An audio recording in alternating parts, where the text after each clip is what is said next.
Olá, esse é o programa Sociedade Solidária, um fórum para a busca de soluções para os desafios do Brasil, uma iniciativa da LBV.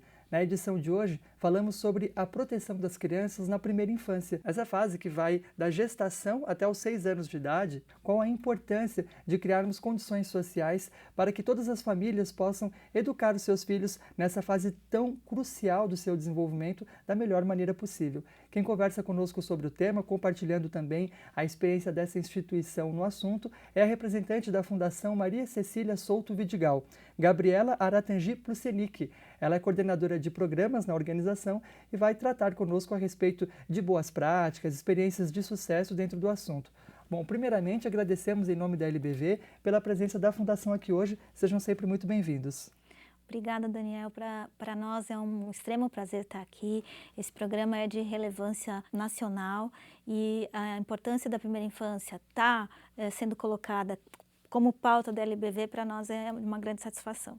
Bom, e para começar, vamos conferir então um vídeo. Ele foi produzido pelo Centro de Desenvolvimento Infantil da Universidade Harvard, nos Estados Unidos, chamado Super Cérebro, e aborda justamente os benefícios de termos um olhar prioritário para as crianças nessa fase. Vamos conferir. Se você pudesse fazer algo para diminuir a criminalidade, melhorar a qualidade da educação e da saúde, elevar a renda das famílias e aumentar a qualidade de vida na sua região, por onde começaria? A ciência nos diz que podemos encontrar a resposta para essa pergunta na primeira infância, quando a arquitetura do cérebro começa a se formar.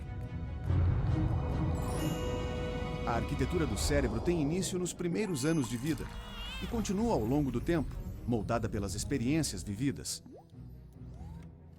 As experiências mais marcantes vêm dos relacionamentos que envolvem a criança: pais, parentes e cuidadores em geral.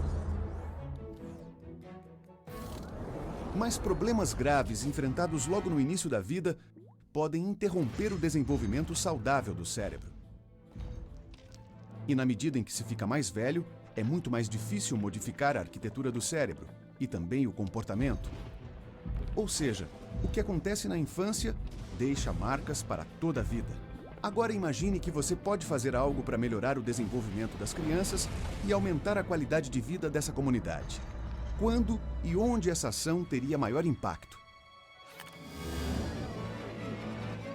A relação entre as políticas públicas, o acolhimento maternal e a arquitetura do cérebro fica muito mais clara quando vemos como os acontecimentos, a família e o ambiente da comunidade afetam o desenvolvimento da criança.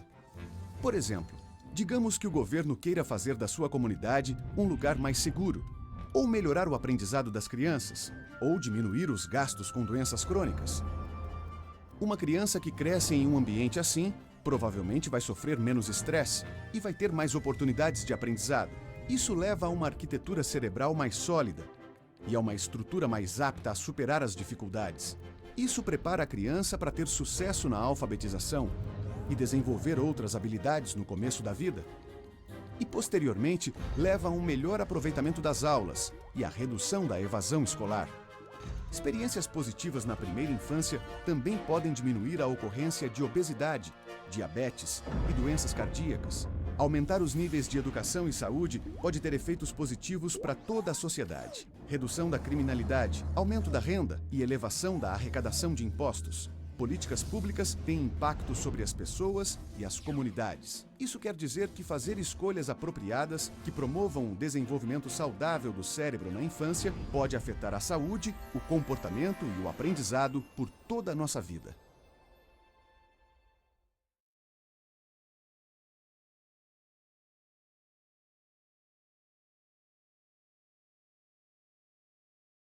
Você conferiu então o vídeo Super Cérebro do Centro de Desenvolvimento Infantil da Universidade Harvard. Ele foi traduzido para o português pela Fundação Maria Cecília Souto Vidigal aqui no programa hoje.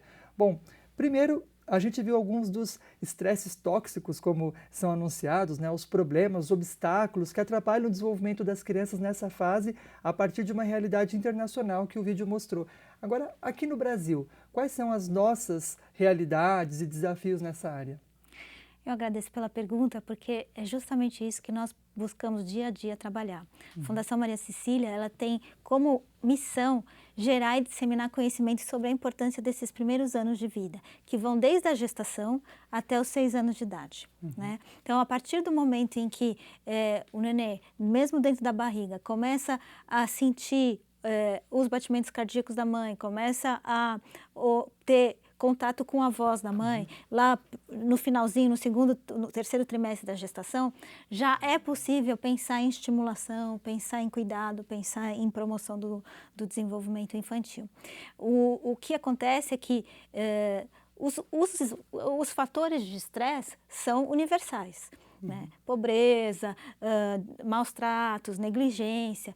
No Brasil, nós temos condições bastante diversificadas em função das realidades. Então, temos as questões da violência que acontece nos grandes centros urbanos, temos as questões relacionadas à pobreza no semiárido nordestino, dificuldades com educação, acesso à educação no Amazonas. Então, são várias possibilidades de estresse e que o que nós percebemos hoje é que existe pouco conhecimento a respeito da importância desses anos e de quão prejudicial para a criança pode ser uma negligência nessa faixa etária.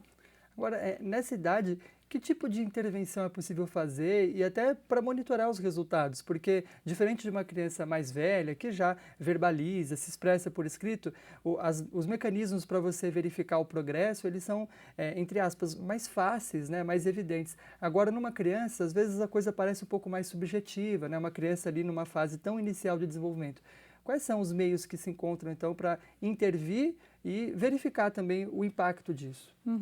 Existem vários instrumentos de avaliação validados internacionalmente de desenvolvimento psicológico, motor, físico, todas essas possibilidades. Existem realmente muitos instrumentos, além das avaliações que são feitas pelos próprios educadores, pelos pediatras, que fazem avaliação não só, deveriam fazer, nem todos fazem, mas não só do desenvolvimento de altura e peso, mas do próprio desenvolvimento cognitivo, da relação vincular com a família.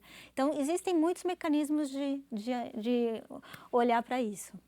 Bom, um ponto que você trouxe nesse bloco é a importância de se atuar com esses adultos, essas famílias que têm a responsabilidade pelas crianças no dia a dia.